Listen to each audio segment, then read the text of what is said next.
trouvons ici dans l'hôpital de jour médical, qui, à contrario de l'hôpital de jour chirurgical, prend en charge toutes les pathologies qui sont dévolues à la médecine interne.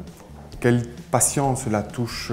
Essentiellement des patients en hémato-oncologie, des patients qui nécessitent des traitements chimiothérapiques ou des transfusions, essentiellement des pathologies chroniques en tout cas, qui nécessitent une prise en charge, je dirais, prolongée dans le temps, ce qui nous amène à avoir des contacts patients régulièrement et à accompagner ces patients au long cours. Il faut savoir qu'ici au CHR Verviers, nous prenons en charge en hôpital de jour pratiquement 18 000 hospitalisations. Ces 18 000 hospitalisations sont réparties sur 2 services, dont le nôtre, qui prend en charge à peu près 8 000 hospitalisations par an. Ces 8 000 hospitalisations par an s'organisent à travers 24 postes et occupent 10 infirmières à temps plein.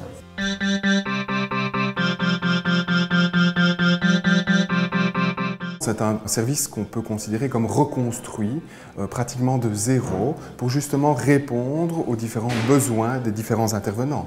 On a notamment écouté les doléances des patients qui avaient été confrontés aux anciennes conditions hospitalières, mais on a demandé aussi au personnel de donner leur point de vue par rapport à l'agencement, à l'organisation de notre service. Les médecins sont également intervenus pour pouvoir justement avoir une vision claire et essayer de définir une unité, une structure qui répondait vraiment à nos besoins. Au niveau confort patient par exemple, tout est vraiment bien et amélioré par rapport à l'ancienne unité que nous avions. Les chambres sont beaucoup plus confortables, très lumineuses.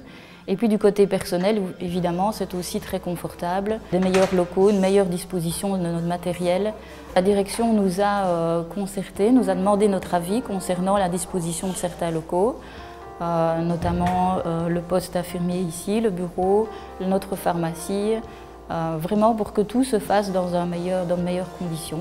On peut se réjouir que les travaux réalisés dans cette unité ont été faits en partant d'une feuille blanche, en concertation avec l'ensemble des acteurs de terrain, que ce soit le personnel médical, infirmier, également l'avis des patients, et en collaboration avec toutes les équipes internes.